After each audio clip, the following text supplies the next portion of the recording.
The रिंगण लाईव्हच्या विशेष बातमीपत्रात आपलं हार्दिक स्वागत। औसा येथील ज्येष्ठ सामाजिक कार्यकर्ते तथा औसा तालुक्याचे माजी तालुका संघचालक श्री प्रभुअप्पा धुळप्पा राचट्टे यांचा सहस्र चंद्रदर्शन तथा त्र्यंबक मृत्युंजय शांती सोहळा हजारो नागरिकांच्या उपस्थितीत संपन्न झाला। या सोहळ्याचे आयोजन राचट्टे परिवाराच्या वतीने करण्यात आले होते। यावेळी अचलेर पीठाचे शिवाचार्य षटस्थल ब्रह्मी 108 सूत्रेश्वर शिवाचार्य महाराज यांच्या उपस्थितीत व ब्रह्मवृंदाच्या मंत्रोच्चारात श्री प्रभुअप्पा राचट्टे यांचे सहस्र दिव्याने औक्षण करण्यात आले।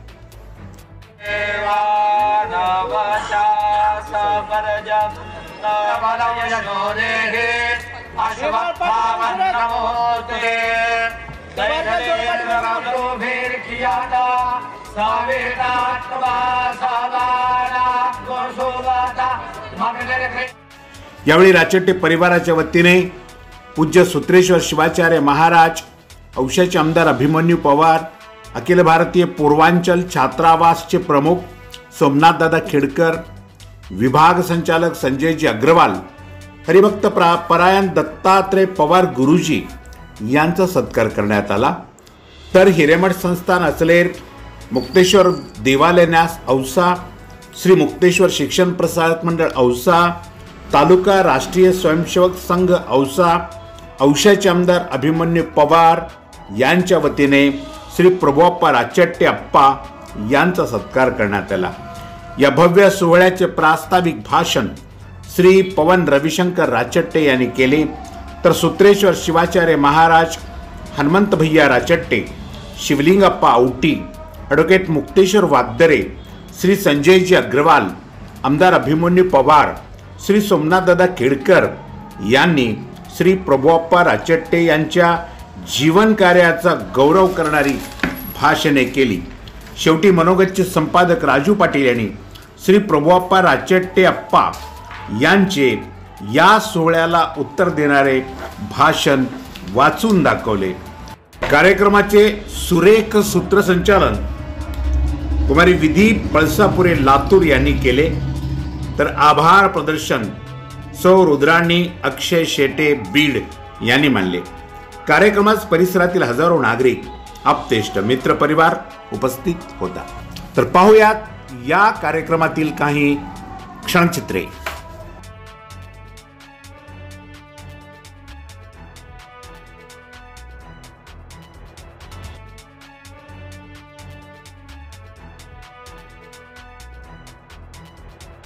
आप्पांबद्दल बोलावं अशी माझी पात्रता खरंच नाहीये, परंतु आप्पांच्या कुळामध्ये माझा जन्म झाला, त्यांचा नातू म्हणून आमचा जन्म झाला, हे खरं तर आमचं परम भाग्य आहे। आणि ते भाग्यच मला आज या ठिकाणी प्रास्ताविकाच्या रूपाने घेऊन आलंय असं म्हटलं तर वावगं ठरणार नाही। सहस्त्र चंद्रदर्शन सोहळा म्हणजे वयाची 81 वर्ष पूर्ण केलेल्या व्यक्तीचा हा सोहळा आपण साजरा करत असतो। 81 वर्ष पूर्ण करताना 1000 चंद्र, पौर्णिमेचे चंद्र ते पाहत असतात, अशी हिंदू धर्माची आख्यायिका आहे। आणि वयाच्या 95व्या वर्षी त्र्यंबक मृत्युंजय शांती असा हिंदू धर्मातली रूढी परंपरा, याला अनुसरून आम्हाला आप्पांचा हा सोहळा आयोजित करता आला। खरं तर आजच्या या सहस्त्र चंद्रदर्शन सोहळ्याच्या निमित्तानं साहेब, लोकांना प्रकाश देणारा, सूर्यासारखं तळपणारा आणि सूर्याची किरण झेलणारा आप्पांसारखा कर्मयोगी आम्हाला लाभला। या सूर्यासारख्या तळपत्या कर्मयोगाचं आज तुम्हा सर्वांच्या उपस्थितीमध्ये त्यांच्या विचारांना चंद्राच्या शीतलतेमध्ये परिवर्तित करण्याचं काम होतंय। आणि खरोखर या गोष्टीचा मला आनंद होतो। एक कुटुंबीय म्हणून, एक त्यांचा नातू म्हणून त्यांचे विचार येणाऱ्या काळामध्ये आम्हाला मैलाचा दगड आणि विचारांची शुद्धरी प्रत्येक वळणावरती आम्हाला मैलाचा दगड म्हणून कामास येईल। आप्पांबद्दल बोलताना सुरेश भटांची एक कविता माझ्या डोळ्यासमोर आली, मी त्या कवितेचा अभ्यास केला। सुगंध सारा वाटीत गेलो, मी कधीच दरवळलो नाही, ऋतू नाही असा कोणता, ज्यात मी होरपळलो नाही, केला सामना वादळाशी, त्याच्यापासून पळलो नाही, पचवून टाकले दुःख सारे, कधीच मी हळहळलो नाही, आले जीवनी सुख जरी, मी कधीच हुरळलो नाही. आणि सर्वात महत्वाचं, कधी न सोडली कास सत्याची, खोट्यात कधीच मळलो नाही, खोट्यात कधीच मळलो नाही. अशा निष्कलंक निर्मोही आप्पांच्या या सहस्त्रचंद्रदर्शन सोहळ्यासाठी प्रसंगी मला प्रस्तावित करता आलं. खरं तर हे माझं भाग्य समजतो आणि आपण सर्वजण या ठिकाणी आलात त्याबद्दल आपलं सर्वांचं परत एकदा मनपूर्वक स्वागत करतो आणि मी माझं मनोगत, माझं प्रास्ताविक या ठिकाणी थांबवतो. धन्यवाद. जय हिंद, जय महाराष्ट्र. ರಾಚಟ್ಟಿಯ ಪರಿವಾರ ಅಚಲೇರಿ ಸಂಸ್ಥಾನ ಹಿರೇಮಠದಲ್ಲಿ ಇಟ್ಟಿರ್ತಕ್ಕಂಥ ಗುರುಭಕ್ತಿ ಬಹಳ ಶ್ರದ್ಧವಾಗಿರ್ತಕ್ಕಂಥ ಬಹುಶಃ ಪ್ರವೀಣಪ್ಪ 5-6 ದಿನಗಳ ಹಿಂದೆ ಬಂದು ನಮ್ಮ ತಂದೆಯವರ ಬಾಬಾವರ ಒಂದು ಚಂದ್ರ ದರ್ಶನ ಕಾರ್ಯಕ್ರಮ ಐತಿ, ತಾವು ದಯಮಾಡಿಸ್ಬೇಕು, ಬಂದು ಆಶೀರ್ವಾದ ಮಾಡ್ಬೇಕಂತ ತಿಳ್ಕೊಂಡು ಅಂದಾಗ ಮುಕ್ತದಿಂದ ಬಂದು ಆಶೀರ್ವಾದವನ್ನ ಮಾಡಿದೆ. ಬಹುಶಃ ಪ್ರಾಸ್ತಾವಿಕವಾಗಿ ಮಾತನಾಡುತ್ತಾ ಪ್ರವೀಣಪ್ಪ ಇವತ್ತು ಅವರ ಇತಿಹಾಸವನ್ನ ಹೇಳಿದ್ರು. ನಿಮ್ಮ ಎದುರಿಗೆ ಅವ್ರು ಏನೇನ್ ಮಾಡಿದಾರೆ ಅದನ್ನೆಲ್ಲವನ್ನ ಹೇಳ್ಕೊಂಡು ಬಂದ್ರು. ಚಂದ್ರ ದರ್ಶನ ಎಲ್ಲರಿಗೂ ಸಿಗಂಗಿಲ್ಲ, ಪುಣ್ಯ ಮಾಡಿದವರಿಗೆ ಸಿಗ್ತದಂತ. ಅಂತ ಪುಣ್ಯ ಮಾಡಿದ ಯಾರಾದ್ರೂ ಇದ್ರೆ ನಮ್ಮ ರಾಚಟ್ಟಿಯ, ಅವರ ಹೆಸರು ಪ್ರಭುವಪ್ಪ ರಾಚಟ್ಟಿ ಅವ್ರಿಗೆ ಸಿಕ್ಕತಿ ಅಂತ ಹೇಳಿದ್ರೆ ಇಲ್ಲಿ ತಪ್ಪಾಗ್ತದೆ. ಬಹುಶಃ ತಾಯಿಂದಿರರು ಇದೆಲ್ಲ ಕುತ್ಕೊಂಡಿದ್ದಾರೆ. ಎಂತ ಪುಣ್ಯ ಮಾಡಿದಾರೆ ಅಂತ ಕೇಳಿದ್ರೆ ಜಗದ್ಗುರು ರೇಣುಕ ಭಗವತ್ಪಾದರು ಒಂದ್ ಕಡೆ ಅಪ್ಪಣೆ ಕೊಡಿಸ್ತಾರೆ. ಬಹುಜನ್ಮ ಕೃತೈ ಪುಣ್ಯೈ ಪ್ರಕ್ಷಣೆ ಪಾಪ ಪಂಜರೆ ಶುದ್ಧಾಂತ ಕರ್ಣೋದೇಗಿ ಪಿಂಡ ಶಬ್ದೇನಗೀಯತೆ. ಈ ಜನ್ಮ, ಈ ಪುಣ್ಯ, ಯಾವ ಜನ್ಮದಲ್ಲಿ ಪುಣ್ಯ ಮಾಡಿರ್ತಕ್ಕಂಥ ಪುಣ್ಯ ಲಭಿಸ್ಬೇಕಾಗಿತ್ತು ಅಂತಂದ್ರೆ ಈ ಜನ್ಮದಲ್ಲಿ ಪುಣ್ಯ ಬರಬೇಕಾಗಿತ್ತಂದ್ರೆ ಧರ್ಮದ ಕಾರ್ಯದಲ್ಲಿ ನೆನೆದಾಗ ಮಾತ್ರ ನಮ್ಮ ಜೀವನ ಸಾರ್ಥಕ ಆಗ್ತದೆ ಅಂತ. ಅಂತ ಪ್ರಭುವಪ್ಪ ಅವರು ಜೀವನವನ್ನ ಸಾಗಿಸಿದ್ದಾರೆ. ಈ ಸಮಾಜದ ಏಳಿಗೆಗಾಗಿ, ಈ ಸಮಾಜದ ಬದುಕಿಗಾಗಿ, ಈ ಸಮಾಜದ ದೃಷ್ಟಿಗಾಗಿ, ಈ ಸಮಾಜದ ಶ್ರೇಷ್ಠತೆಗಾಗಿ ಬದುಕಿ ಬಾಳಿದ್ದಾರೆ ಅನ್ನುವಂತ ಮಾತನ್ನ ಈ ಸಂದರ್ಭದಲ್ಲಿ ಹೇಳಿ, ಇನ್ನು 100 ವರ್ಷಗಳ ಕಾಲ ನಮ್ಮ ನಿಮ್ಮ ಮಧ್ಯೆಯಲ್ಲಿ ಇದ್ದು ಇನ್ನು ಬದುಕಲಿ ಅನ್ನುವಂತ ಮಾತನ್ನ ಈ ಸಂದರ್ಭದಲ್ಲಿ ಹೇಳಿ, ಈ ಸಂತೋಷದ ಕಾರ್ಯಕ್ರಮದಲ್ಲಿ ಪಾಲ್ಗೊಂಡಿರ್ತಕ್ಕಂಥ ನಿಮ್ಮೆಲ್ಲರಿಗೂ ಆಯುಷ್ಯ, ಆರೋಗ್ಯ, ಭಾಗ್ಯ, ಸುಖ, संपत्ती ಕೊಡ್ಲಿ ಅನ್ನುವಂತ ಮಾತನ್ನ ಈ संदर्भाದಲ್ಲಿ ಹೇಳಿ. साहेब, जनरली राजकारणामध्ये आणि समाजकारणामध्ये काम करताना बोलण्याची संधी किती जास्त वेळ मिळेल तेवढं कमी वाटतं. पण आप्पांच्या विषयात बोलणं म्हणलं आणि 3 मिनिट दिले तर 3 मिनिट सुद्धा खूप जास्त झाले.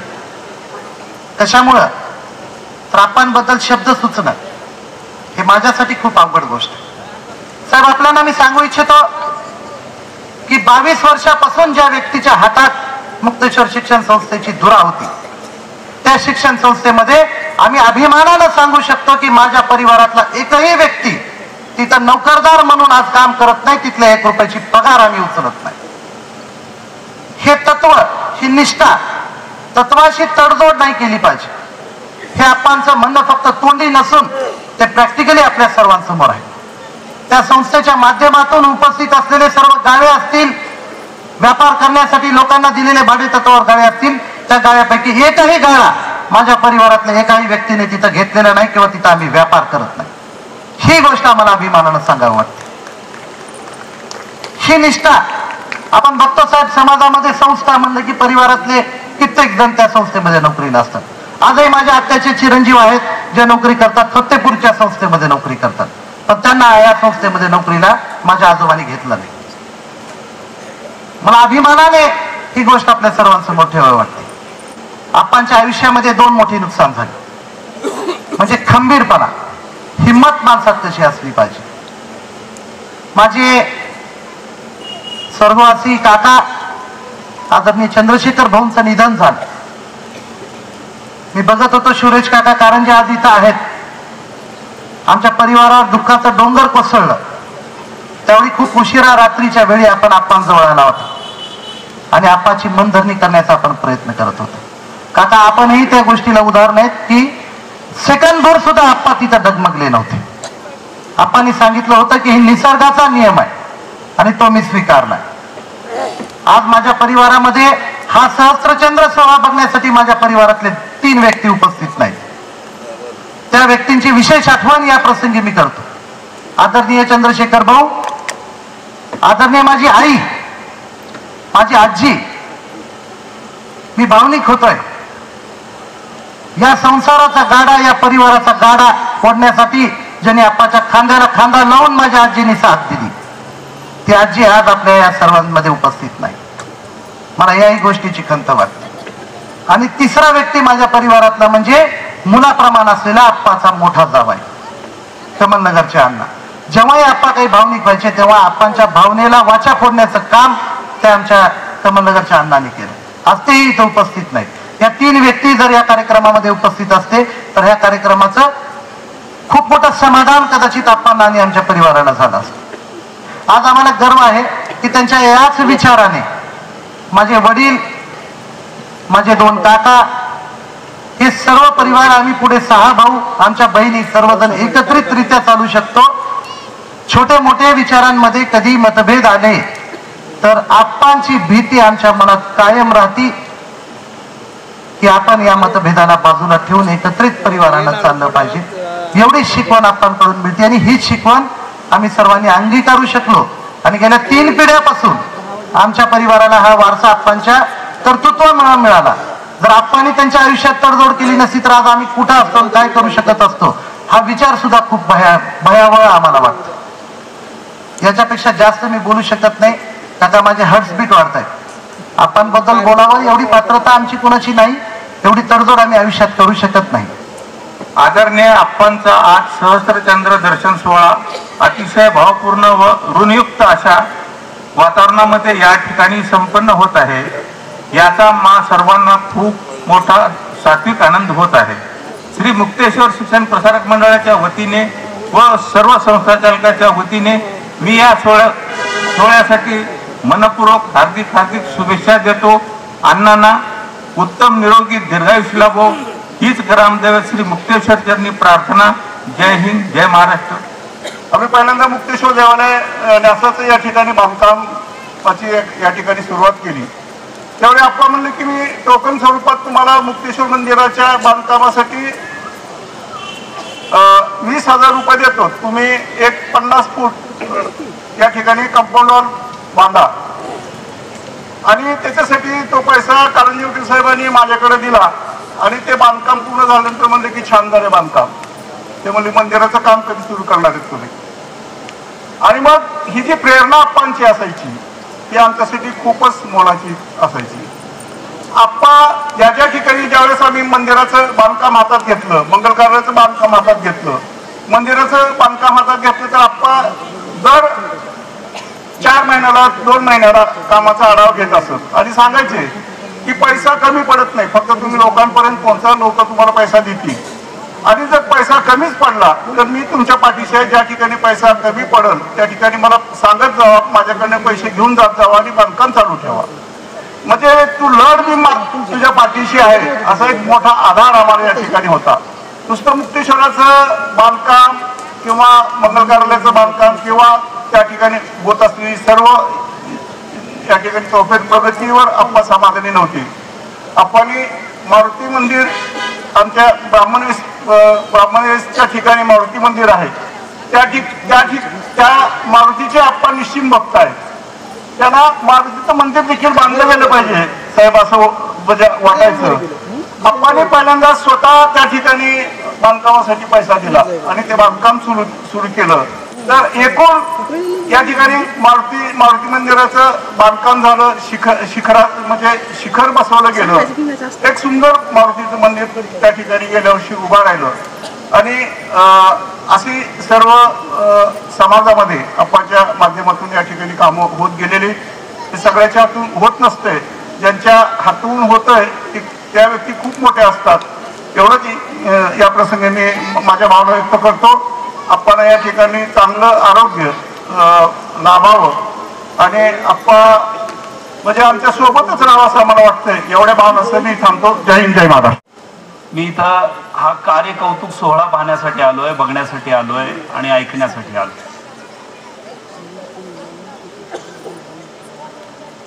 आणि असे जे समाजासाठी आपलं जीवन व्यतीत करतात अशी कर्मठ व्यक्तिमत्वांचे असे कौतुक सोहळे व्हायलाच पाहिजे. यामधून समाजाला प्रेरणा मिळत राहते. अशी कार्य करणाऱ्या व्यक्तींची आणखी एक मला जर कौतुक आणखी एक विषयाचं कौतुक करावं असं वाटतं की 87 कडे वाटचाल करणारे आप्पा, तर असे चांगले कामं करणाऱ्या लोकांना देवाने चांगलं आणि मोठं आयुष्य द्यावं. असं म्हणतात मानवाचं आयुष्य 120 वर्षाचा असतो. त्यांना 120 वर्षापर्यंतचा आरोग्यदायी आयुष्य मिळावं अशी मी प्रभूचरणी इच्छा व्यक्त करतो. आणि समाज कार्य करणाऱ्या व्यक्तींनी आपल्या शरीराकडे पण लक्ष द्यावं. हे मला जरा असं मनापासून वाटतं की आम्ही किंवा जे काही लोक समाज कार्य करतात त्यांनी आपल्या शरीराकडे लक्ष द्यावं. कारण की तुमचं आयुष्य हे आमच्या समाजासाठी फार महत्त्वाचं आहे. म्हणजे मला आठवत आहे ज्यावेळेस माझे विधानसभेचं फायनल झालं औसा आमच्या स्तरावर, अजून घोषणा झाली, तिकीट नंतर उशिराने 1 महिन्यानंतर डिक्लेअर झालं. त्यावेळेस मी आमच्या पिताजीला सांगितलं असं झालेलं आहे. तर त्यांनी मला सुरुवातीला 2 व्यक्तीला भेटायला सांगितलं. त्यातली पहिली व्यक्ती म्हणजे आदरणीय प्रभाकर आचट्टे आणि दुसरी व्यक्ती म्हणजे सुरेशप्पा कारंजे. कारण या दोन्ही कुटुंबियाशी आमचा फार जुना स्नेह, अगदी माझ्या जन्मापासूनचा स्नेह आहे. माझे आजोबा दादाराव कोळपे आणि प्रभूअप्पा हे दोघे अतिशय घनिष्ठ मित्र. आणि त्या पुढच्या पिढीमध्ये तिप्पनप्पा असतील, आमचे मामा असतील मित्र, सुरेशप्पा आमचे शिसराव कोळपे जे कैलासवासी झाले ते दोघे मित्र. म्हणून आमचं आप्पाचं नातं एक वेगळं नातं आहे. मग मी आप्पांना भेटल्यानंतर आप्पांनी मी आप्पांचा आशीर्वाद घेतला. संपूर्ण कुटुंबीय उपस्थित होते त्यावेळी. आप्पांनी मला म्हणले की तू जिंकणार आहेस, तू काळजी करू नको, तुला माझा आशीर्वाद आहे. आणि साहजिक मला आप्पाने अपेक्षा व्यक्त केली. मला आप्पाने सांगितले की अभिमन्यू राम मंदिर आहे म्हणले आपल्याकडे, फार जुनं आहे, त्या मंदिराकडे कोणी पाहतच नाही, तू पाहिलं पाहिजे. आणि दुसरी अपेक्षा व्यक्त केली जी आता मुक्तेश्वर वागदरे साहेबांनी सांगितली की ते जे मंदिर आहे ब्राह्मण गल्लीतलं हनुमान मंदिर, ते मंदिर मी स्वतः बांधलेलं आहे म्हणले, त्याकडे लक्ष दे. 2च कामं कर, बाकी काय कामं करू नको, माझं समाधान होईल. आणि मला सांगायला आनंद वाटेल आप्पा, तुम्ही सूचना केल्यानुसार मी राम मंदिराला 70 लाख रुपये दिलेत आणि हनुमान मंदिराला 50 लाख रुपये दिलेत. दोन्ही कामाचे आता वर्क ऑर्डर होऊन ते कामं मार्गी लागतील. म्हणून तुम्हाला जे कौटुंबिक समाधान आहे त्याबरोबर तुमचं ज्या कार्यामध्ये तुम्ही स्वतःला जीवन तुम्ही खपवलं त्याही कार्याचं एक समाधान या निमित्तानं तुम्हाला देतोय. तुमचा परिवार तर अतिशय उत्तम परिवार आहे. पूर्ण परिवार सुशिक्षित आहे, पूर्ण परिवार सामाजिक क्षेत्रात काम करतो. म्हणजे आप्पाचा परिवार तसे 2 म्हणता येईल, एक तर कौटुंबिक परिवार आणि संघ परिवार. आज आप्पांनी लावलेलं रोपटं म्हणजे त्या काळात आप्पा पहिले स्वयंसेवक, पहिले तालुका संघचालक, पण त्या काळामध्ये खरं म्हणजे त्यांना संभाजीराव भिड्यांचं आणि बाळासाहेब दीक्षितांचं मार्गदर्शन लाभलं. बाळासाहेब दीक्षित पण आज नाही आहेत. ते जरी असते तर कदाचित त्या कार्यक्रमाला येऊन त्यांनी चांगलं मार्गदर्शन केलं असतं. आणि मी सांगतो माझ्यापेक्षा माझे वडील चांगलं बोलले असते, पण आमदार म्हणून तुम्ही मला बोलवलं नाही, म्हणजे कुटुंब सदस्य म्हणून त्यांच्या वतीने नेहमीच या निमित्तानं बोलणार आहे. म्हणजे इतकं चांगलं दोन्ही परिवार आप्पा तुम्ही लावलेला रोपटा आज किती मोठा वर्ष झाला आहे. आणि बघा गल्लीचे दिल्ली पण सरकार आपला आप्पा काय म्हणाल ते होणार आहे. तुम्ही अजून अपेक्षा सांगा मला. त्यामुळे कुठलंही काय राहिलं असेल आणखीन तुमच्या मनामध्ये की असं करायचं राहिलं तसं करायचं राहिलं, तर सगळ्या गोष्टी आपण या निमित्तानं पूर्ण करू झालेलं आहे. आणि मी तुम्हाला आठवत असेल की राजू सर पण आहेत, आमचे संतोष अप्पा आहे, सुनील. मी जेव्हा केव्हा आमदार झाल्यानंतर माझं पहिलं भाषण ज्यावेळेस मी दत्ताभाऊ केलं त्यावेळेस सांगितलं होतं की हा विषय माझा नाही, प्रभूअप्पा राचट्टे असतील, विवेक वाजपेयी दादा असतील, असे जुन्या स्वयंसेवक कार्यकर्त्यांनी या ठिकाणी सुपीक जमीन करून ठेवली होती. योग्य बी आलं नव्हतं, ते योग्य बी आलं आणि त्याला एक वेगळं झाड आलं, असं या निमित्तानं मी म्हणेन. संपूर्ण श्रेय या परिवाराचं आहे. म्हणजे लातूर जिल्हा त्यावेळेस धाराशिव जिल्हा होता. धाराशिव जिल्हा संघराष्ट्र एकच जिल्हा होता आणि त्या जिल्ह्यामध्ये सगळ्यात उत्तम काम संघाचं काम कुठं असेल तर ते औसा तालुक्यात होतं. माझे वडील आप्पांच्या तालमीतले कार्यकर्ते आहेत. शिसराव कोळपे असतील, आमचे सुरेश अप्पा असतील, सगळेच. त्यामुळं या कार्यक्रमाला एक कौटुंबिक कार्यक्रम म्हणायचं की असं सांगितलं किंवा कौतुकाचा कार्यक्रम म्हणायचं, प्रेरणाचा कार्यक्रम म्हणायचं. कौतुक पण आहे, प्रेरणा पण आहे, त्याग आहे, समर्पण आहे आणि भावस्पर्शी अतिशय देखणा उत्तम कौटुंबिक सोहळा या निमित्तानं आपण पाहतोय. एकदा माझ्या कानावरती अशी गोष्ट आली की प्रभूअप्पा जेलमध्ये असताना प्रमोद महाजनांच्या भाषणाने प्रभावित झालेले आहेत. त्याच्या अगोदर एक थोडस वैचारिक मला म्हणावंसं वाटतं की प्रभूअप्पांनी त्यांच्या स्वतःच्या बाबतीमध्ये कधी चिंतन केलंच नाहीये.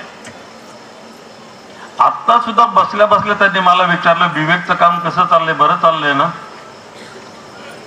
ह्या वयामध्ये, ह्या स्थितीमध्ये, ह्या अवस्थेमध्ये सुद्धा संघाचं विचारपत्र विवेक जे साप्ताहिक आहे ते बरं चालतंय ना. अरे मला तर मिळत नाहीये, मी 2 वर्षाची वर्गणी देणार आहे बरं का, मला ते अंक पाठव. ह्या वयामध्ये, ह्या स्थितीमध्ये सुद्धा संघाचं विचारपत्र असलेलं विवेक हे सगळ्यांपर्यंत गेलं पाहिजे, चालतंय की नाही याची विचारणा त्यांच्या मनात या स्थितीत, या अवस्थेत आणि या कार्यक्रमात, या मंचावरती होते. म्हणावंसं एवढंच वाटतं की प्रभूअप्पांनी उद्योग केला, व्यवसाय केला, सामाजिक कामं केली, परिवाराला सगळ्यांना सांभाळत पुढे नेलं. पण हे सगळं करत असताना कुठेही समाजसेवेचं भान सुटलेलं नाही. कार्यकर्त्यांना ज्या ज्या ठिकाणी अडचण पडते त्या त्या ठिकाणी प्रभूअप्पा धावून आलेले आहेत. आणि त्याचाच परिभाग म्हणून वैचारिक स्तरावरती ज्यावेळेला प्रमोद महाजनांची जेलमध्ये जी भाषणं होत असत, त्या भाषणांचा स्वाद सगळ्या लोकांना मिळाला पाहिजे, ते चाखायला मिळालं पाहिजे, त्यांनी प्रभावित झालं पाहिजे समाज जीवन. आणि म्हणून प्रभूअप्पांनी सांगितलं, अरे माझ्याकडे जावा गाडी पडलेली आहे बरं का, ती तुला मी देतो. म्हणजे आज प्रमोद महाजन आपल्याला सगळ्यांना मोठे वाटतात, त्यांच्याकडे गाडी आहे किंवा आणखीन काही आहे. परंतु ही 74-75ची गोष्ट आहे की त्यांना त्या काळामध्ये फिरण्याकरता बस आणि याच्याशिवाय दुसरं काही साधन नव्हतं. पण प्रभूअप्पांनी आपल्या जवळची असलेली मोटरसायकल देऊ केली. पुढची गोष्ट आणखीन विषय आहे की मी मोठा स्वार्थी संघाच्या कामाच्या दृष्टीने. मला जशी ही गोष्ट कळली तशी जेलमध्ये सुटल्यानंतर प्रभूअप्पांकडे इकडे घरी आलो. म्हटलं प्रभूअप्पा, संघाच्या कामाला भाडी करता येईल तर मला पाहिजे, त्यांना तर कोणी देईल गाडी, पण ही गाडी मला पाहिजे, तुला पाहिजे तू घेऊन जा, पण अगोदर तू प्रमोद महाजनांची परवानगी घे. तसाच मागल्या पावली मी प्रमोद महाजनांकडे गेलो, प्रमोद महाजनांशी बोललो, ते हो म्हणाले. प्रभूअप्पांना सांगितलं, ते म्हणाले घेऊन जा गाडी. घराच्या बाजूला ती गाडी पडली होती. मी आणि व्यंकटराव कोडगिरे आम्ही गाडी घेऊन ते प्रवासाला सुरुवात केली. संघाच्या कामाचा किती विपरीत कालावधी होता. त्या कालावधीमध्ये संघाचा विचार, संघाचं काम वाढलं पाहिजे, कार्यकर्त्यांना त्याच्या सुखसुविधा जशा असतील तशा मिळाल्या पाहिजे, याच्याकरता त्या गाडीचं उदाहरण सांगितलं. गाडी हा विषय नाही, मुद्दा आहे की त्या कालावधीमध्ये आपल्या कार्यकर्त्यांना कुठली अडचण पडता उपयोगासाठी आपल्याकडे जेवढी साधनं आहे ती सगळीच्या सगळी आपल्याला देता येतील का, असा त्यांनी विचार केलेला आहे. म्हणून समाजसेवेचं कुठेही भान सुटलेलं नाही. आणि म्हणून म्हणावंसं वाटतं की कुटुंब व्यवस्था असेल, समाजसेवा असेल, या सगळ्या ठिकाणी आणि उल्लेख केल्याप्रमाणे चारित्र्य, शुद्ध चारित्र्य आणि शुद्ध चारित्र्याने कुठेही गालबोट किंवा बोट लावलेलं नाही, कलंक लागलेलं नाही, असं निष्कलंक चारित्र्याचं हे प्रभूअप्पांनी केलेलं पूजन जे आहे त्या पूजनच्या आधारावरती मी असं म्हणतो आणि म्हणावंसं वाटतं, संघाची, या देशाची, या समाजाची, एका अर्थाने देवाची आणि देशाची जी पूजा केलेली आहे त्यांनी वयाच्या 17व्या वर्षापासून तर आत्तापर्यंत आणि या क्षणापर्यंत ते देशाची सेवा करतात. आणि म्हणून म्हणावंसं वाटतं, शिवो भूत्वा शिवं यजेत, ते शिवरूप होऊन त्यांनी आपल्या या शिवाची पूजा केली आहे, समाजाची पूजा केलेली आहे. प्रश्न बसल्या बसल्या मनात जो आला तो असा, आपल्याला असा जीवन जगता येईल का?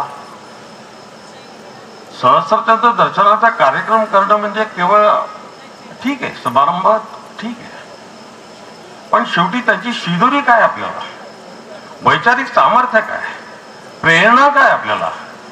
मग प्रेरणा ही देऊ शकते की प्रभुअप्पा राचेटी, वंदनीय प्रभुअप्पा राचेटीने आपल्या जीवनामध्ये कुटुंबाला जसं सांभाळलं, समाजाला सांभाळलं, तसं पवित्र होऊन जरी शिवाची, देशाची, देवाची सेवा केलेली आहे तशी मी माझ्या आयुष्यामध्ये करू शकतो का, केली पाहिजे. खरं तर आभार कशाचे मानायचे, कोणाचे मानायचे, हा सगळ्यात मोठा प्रश्न आहे माझ्यासमोर. हजारोच्या संख्येने इथे उपस्थित असलेल्या आपणा सर्वांचे आभार मानायचे की मंचावर उपस्थित असलेल्या सर्व मान्यवरांचे आभार मानायचे की मी ज्या कुळात जन्म घेतला, ज्या कुळातली मी आहे असे माझे आजोबा श्री प्रभुअप्पा धुळप्पा राचट्टे यांच्या कर्तृत्वाने राचट्टे परिवारातील 3 पिढ्यापासूनची यशस्वीरित्या चालू असलेल्या वाटचालीबद्दल आमच्या आप्पांचे आभार मानायचे. नेमके कशाचे? तरी देखील मान्यवरांनी, संयोजकांनी आभार प्रदर्शनाचं काम माझ्याकडे सोपवलेलं आहे आणि अशी जबाबदारी, दिलेली जबाबदारी यशस्वीरित्या पार पाडणे अशी शिकवण आमच्या आप्पांची आहे. म्हणून आज मी आभार प्रदर्शनाचं काम करते. आप्पांनी समाजकार्य करताना परिवाराकडेही लक्ष दिलं. संततीला योग्य शिक्षण देतानाच संततीचे संपत्तीमध्ये रूपांतर केले. संपत्ती म्हणजे नेमकी धनदौलत नाही बरं का, तर निर्व्यसनी कुटुंब आणि राष्ट्रप्रेमी कुटुंब त्यांनी निर्माण केला. म्हणूनच शब्दातून कसे आभार व्यक्त करावे तुमचे, शब्दातून कसे आभार व्यक्त करावे तुमचे, तुमच्या विषयीच्या आदराने मन भरून आले आमचे, मन भरून आले आमचे. तरी सदरी आजच्या होत असलेल्या या आनंदमयी सहस्त्रचंद्र दर्शन सोहळ्याच्या कार्यक्रमानिमित्त उपस्थित असलेल्या या मंचावरील कार्यक्रमाचे सन्माननीय हिरेमेट संस्थान आचलेरचे आमचे गुरु 108 श्री पब्रत सूत्रेश्वर शिवाचार्य महास्वामीजी, यानंतर औशाचे माननीय आमदार श्री अभिमन्यूजी पवार, माननीय श्री सोमनाथ दादा खेडकर आणि माननीय श्री संजयजी अग्रवाल या सर्वांनी कार्यक्रमाला इथे उपस्थित राहून कार्यक्रमाची शोभा वाढवल्याबद्दल यांचे शतशः आभार. आणि तसेच या कार्यक्रमासाठी उपस्थित असलेल्या आणि राचट्टे परिवारावर अतोनात प्रेम करणाऱ्या माझ्या सर्व राचट्टे परिवारावर प्रेम करणाऱ्या माझ्या सर्वांनी इथे या कार्यक्रमाला उपस्थित राहून याची शोभा वाढवली, म्हणून आपणा सर्वांचेही शतशः आभार.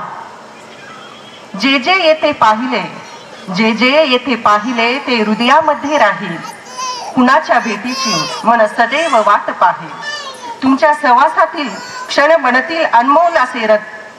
म्हणूनच आपल्या आभाराचा हा छोटासा प्रयत्न. धन्यवाद. सर्व मान्यवर उपस्थितांना माझा नमस्कार आणि अप्पांचा जय श्रीराम. काल दुपारी 4 वाजता या कार्यक्रमाच्या निमित्तानं आपलं मनोगत काय आहे ते आपण जरा सांगा म्हणून आम्ही त्यांना जेव्हा भेटलो, काही प्रश्न विचारले.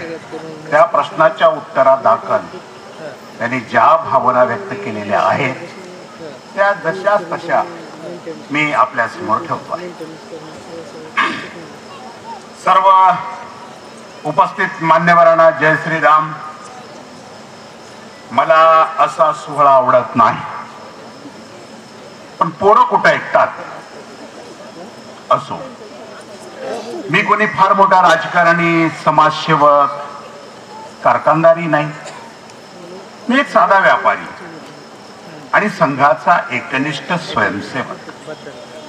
लहानपणी आईचे छत्र हरवले.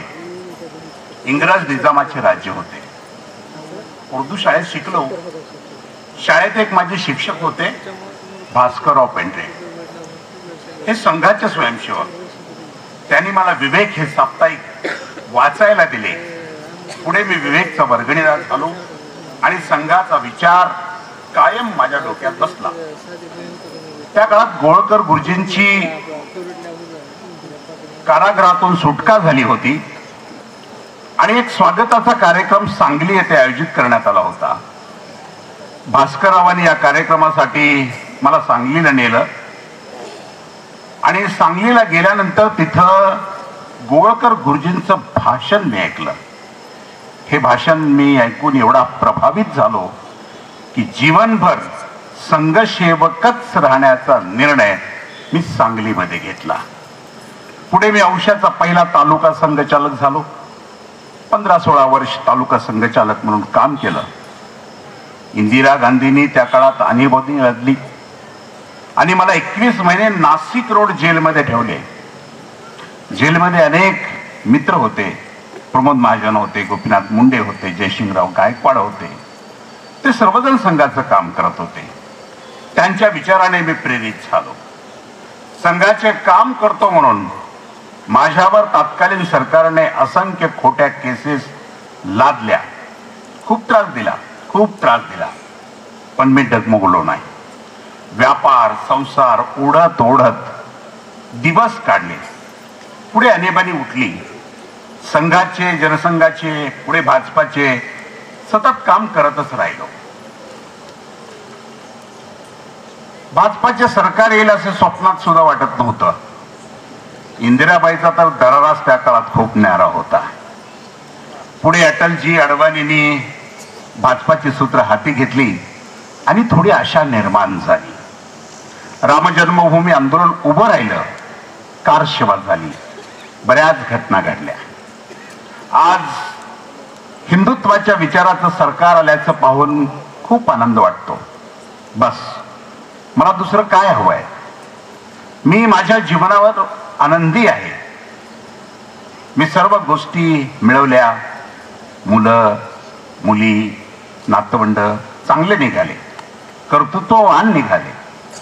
सुना चांगल्या मिळाल्या. मारुतरायाच्या कृपेनं सर्व चांगलं झालं.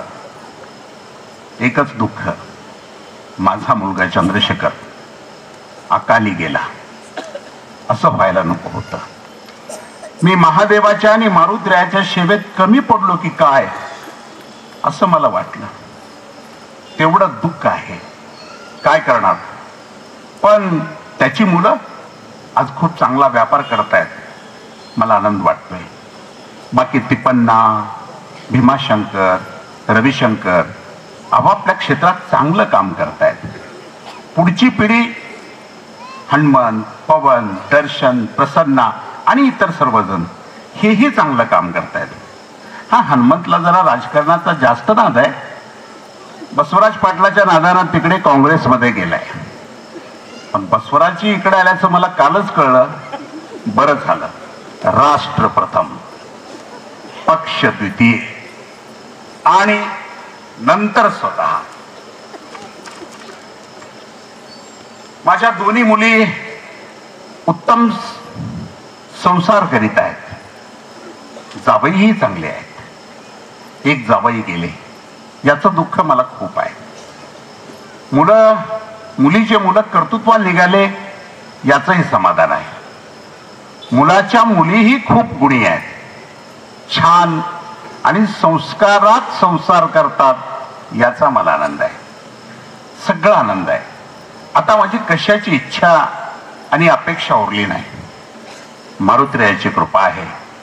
बस मारुतरायाची कृपा आहे असं म्हणून अण्णा थांबले आणि मी एक प्रश्न विचारला. मुलांना काय संदेश आहे. माझा प्रश्न. अण्णांचं उत्तर. काहीही संदेश नाही. जीवनभर ते शिकले आहेत आणि शिकवणीच्या बाहेर ते आज नाहीत याचा मला आनंद आहे. माझा दुसरा प्रश्न. समाजाला काय संदेश आहे. अण्णांचं उत्तर. मी काय संदेश देऊ. मी काय संदेश देऊ. मी काय पुढारी आहे काय. बरे समाजाला शिकवायचं नसतं. लक्षात घ्या. समाजाला शिकवायचं नसतं. समाजाकडून शिकायचं असतं. ते मी आजही शिकतो आहे. माझा शेवटचा प्रश्न, जरा माझ्याबद्दल बी बोला. 35 वर्ष मी तुमच्या जवळ आहे. अण्णांचं उत्तर, तू हुशार आहेस रे, पण बदमाश आहेस, काँग्रेसी आहेस, काँग्रेसी. कोणाचंही ऐकत नाहीस, स्वतःच्या मनानं वागतोस. पण जरा व्यायाम कर, पोट खूप वाढलंय, कमी कर. बस इतकंच. पुन्हा एकदा सर्वांचे मनापासून आभार आणि धन्यवाद.